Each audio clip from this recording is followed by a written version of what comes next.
Algumas versões atrás o C# implementou o conceito de record e muitas vezes isso causa uma confusão sobre classes, records, quando que eu tenho que usar cada um. Então no vídeo de hoje a gente vai focar muito sobre o que é um record e como a gente pode utilizar ele. Então se tu tá curioso para saber um pouco mais sobre isso, fica aqui comigo, pega teu café e bora lá!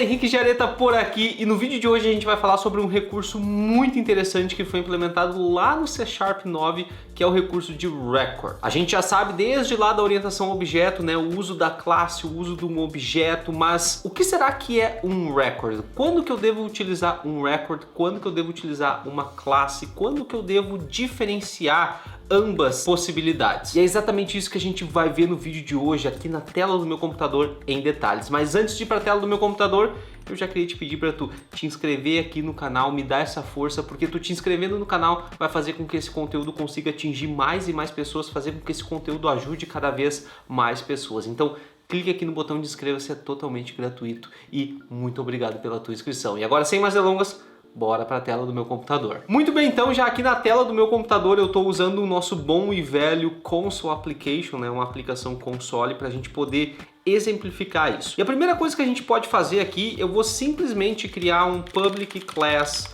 person e dentro dessa classe eu vou ter duas propriedades, string name, e aqui eu posso ter uma outra propriedade do tipo int. Então essa aqui é uma boa e velha classe que a gente tem, nada muda, né? A gente tem a definição aqui da classe e a gente tem aqui as propriedades que essa classe tem. Novamente aqui a gente está tendo esse warning devido ao nullable, que o nosso nullable dentro do projeto ele está setado como enable. Então como que eu posso resolver isso? Eu posso simplesmente vir aqui e colocar um string.empty. Dessa maneira, ele já vai remover o warning.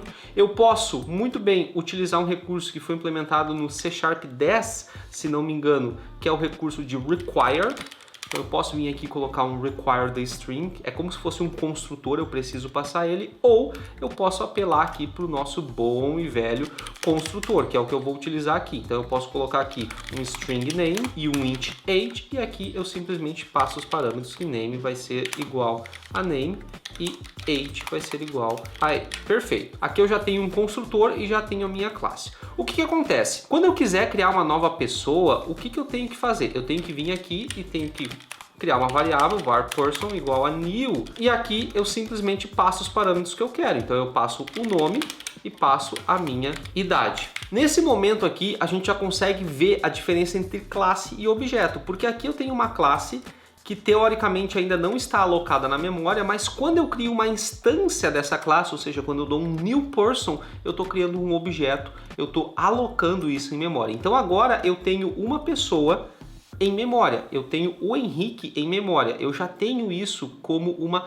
referência, e isso é um ponto muito importante da gente entender, que é a diferença entre reference types e value types. A gente tem isso muito já definido dentro da memória heap ou stack. Inclusive eu tenho um vídeo sobre heap stack, eu vou deixar ele aqui no card para vocês. Mas a questão é, toda vez que eu crio um tipo complexo como o meu tipo person, ou seja, ele não é um tipo built-in como int, que já é criado pela linguagem, toda vez que eu crio um tipo complexo, eu aloco isso dentro da minha memória heap. Dentro da minha memória heap vai ter todos esses caras que são complexos, né? Todos do tipo complexo, porque não é int, enfim, porque é um tipo person, e dentro da minha memória stack eu vou ter simplesmente os meus tipos built-in. Claro que existem algumas exceções que eu explico também no vídeo sobre heap e stack, mas basicamente a nível de estudo é dessa maneira que funciona. Então o que acontece? Isso significa que se eu vier aqui e criar um var person 2 e der um new person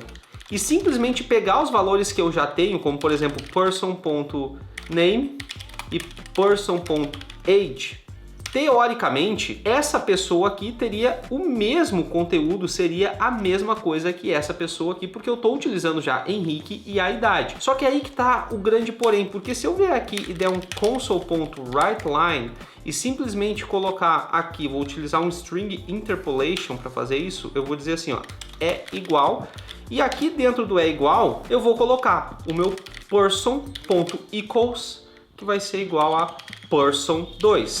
Vamos ver se isso aqui funciona, vamos ver se isso aqui vai dar true ou false. Se eu vier aqui e simplesmente dar um .NET Run, vai ser falso. Por quê? Porque por mais que seja o mesmo conteúdo, a gente está tratando de um reference type, a gente está tratando de uma referência em memória. Então, por mais que o conteúdo seja o mesmo, a referência de memória vai ser diferente. A gente não trata conteúdo, a gente não pega o objeto, copia e cola o objeto. Não, a gente pega o objeto e cria uma referência para ele em memória. Essa é a memória heap. Por isso que todo tipo complexo a gente não pode comparar dessa maneira. Só que qual que é a grande questão? A grande questão é que se eu estou utilizando uma classe, tem um outro porém que eu posso fazer o seguinte. Eu posso vir aqui em person e posso simplesmente dizer que o nome da minha pessoa vai ser igual a Giaretta. Ou seja, ele não é igual a Henrique como eu coloquei aqui. Eu estou alterando uma propriedade diretamente. E isso é algo que vem sendo estudado pela questão de legibilidade de código, né, gente? Porque a gente pode pegar e alterar facilmente uma propriedade. Claro que daí existem outras opções que a gente pode fazer, como por exemplo, eu posso vir aqui dentro da minha classe e simplesmente colocar um private set aqui, né? Porque daí nesse ponto aqui a gente estuda várias questões de DDD, né? Que é uma, digamos, uma orientação a domínio. Então eu consigo criar tudo aqui dentro do domínio e eu posso simplesmente aqui ter um public void change name, aonde aqui eu vou receber uma string name e aqui eu vou simplesmente atribuir que o meu name ele vai receber o name. Então, esse método aqui, ele vai fazer a atribuição. Isso significa que eu não consigo alterar diretamente a propriedade aqui, mas eu posso simplesmente fazer o seguinte. Eu posso vir aqui, person.changeName, e aqui eu posso colocar Giaretta. Ainda a gente consegue ver que essa classe é mutável.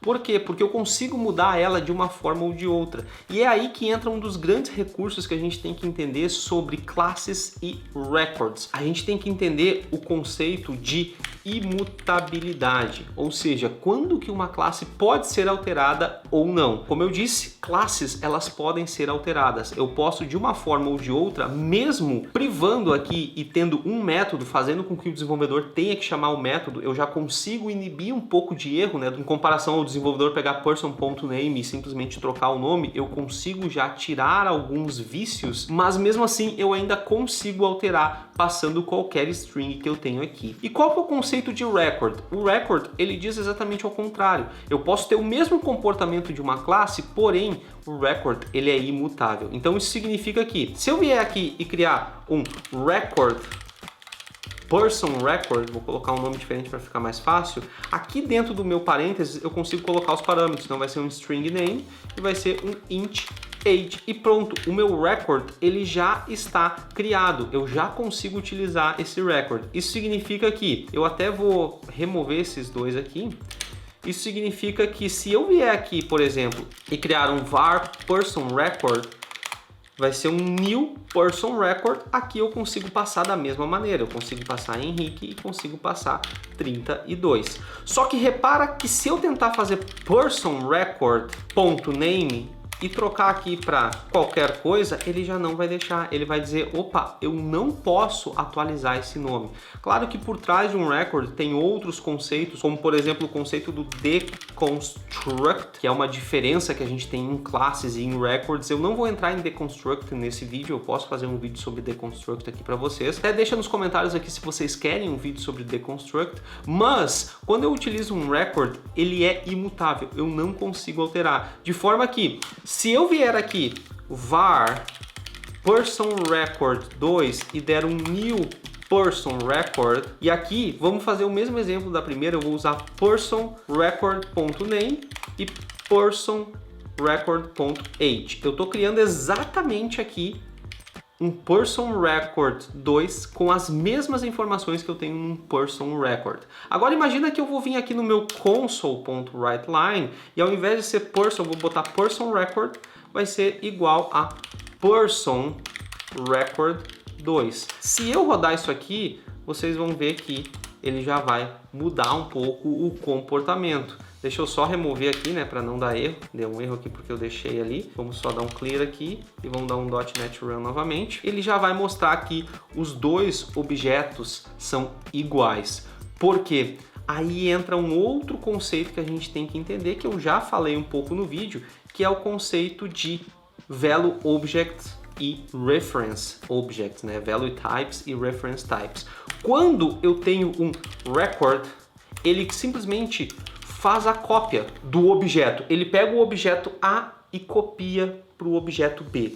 Já quando eu uso uma classe do tipo complexo, né? Uma classe complexa, eu já faço a referência. Ou seja, eu tenho pessoa 1 e pessoa 2 que foram feitas, né, uma instância da classe pessoa, porém, por mais que elas contenham a mesma informação, a classe complexa, né, um objeto do tipo complexo, ele vai sempre armazenar a referência. Então aqui fica muito útil a gente entender que o records a gente pode usar muito para DTOs, né, o Data Transfer Object, que eu também já tenho um vídeo aqui no canal, eu vou deixar ele aqui em cima, porque como é um objeto de transferência, ele tem que ser imutável. Eu não posso mudar as informações porque eu estou transferindo, por exemplo, do meu front-end para o meu back-end, eu estou transferindo dados, eu não posso mudar esses dados no meio do caminho. Então, um bom uso do record é realmente quando eu quero utilizar DTOs. Mas daí tu vai me perguntar assim, tá, Henrique, mas olha só, sempre que eu quiser criar uma nova pessoa do tipo record, sempre que eu quiser criar essa pessoa, mas eu quiser, por exemplo, mudar só a idade, eu tenho que fazer tudo isso aqui de novo, eu tenho que simplesmente dar um new pessoa, colocar todas as propriedades. Imagina que eu tenho 15 propriedades, mas eu só quero alterar uma, eu sempre tenho que fazer isso. É aí que vem a grande questão, porque quando eu utilizo record, eu posso sim criar uma nova pessoa baseada na pessoa que eu tenho. Então se eu vier aqui no meu person record 2 e eu quero simplesmente mudar a minha idade, eu posso fazer isso. E como é que eu faço isso? Eu simplesmente não crio um novo record e eu utilizo person record e utilizo aqui esse with. Né? Esse with, ele vai dizer, beleza, tu quer criar uma nova pessoa com base em person record, mas o que tu quer mudar? Com qual alteração? Aí simplesmente eu posso vir aqui e colocar age como 23. Nesse momento aqui, eu já criei uma nova pessoa mudando somente a idade. E olha só que interessante, se eu vier aqui e der um console.writeLine no meu person record e fizer a mesma coisa para o meu person record 2, vocês vão ver que ele vai manter os objetos, porém com as informações diferentes. Então eu tenho o meu primeiro aqui, que é 32, e o meu segundo, que é 23. Pode ver que o nome continuou o mesmo. Então isso significa que eu posso sim criar uma nova pessoa com base num record, porém eu posso somente alterar aquela propriedade que eu preciso. Então aqui a gente conseguiu ver que eu posso utilizar o record ele é imutável, ou seja, eu não consigo alterar um record já existente, o que isso é muito bom, porque como eu falei, quando a gente está transferindo dados, ou até algumas questões de banco de dados ali que eu não preciso alterar, que eu tenho que assegurar que eu não posso alterar aquela informação, um record ele é muito mais simples de ser utilizado. Então pessoal, nesse vídeo aqui a gente conseguiu entender como que a gente utiliza o record e como que ele pode nos ajudar e muito na nossa aplicação. Então, ficando entendido que o record ele é imutável, que a gente não tem a mudança das informações, que difere de classe, porque a gente pode simplesmente acessar uma classe diretamente lá, a instância de uma classe, e mudar uma propriedade, o record ele vai nos ajudar muito quando a gente fala em transferência de dados, quando a gente fala em manter esses dados seguros. Então, eu espero que tenha ficado claro esse vídeo para ti, eu espero que tu tenha entendido como que o record funciona. Muito obrigado por ter ficado comigo aqui até o final do vídeo. Eu te vejo no próximo vídeo. Bons códigos e até mais!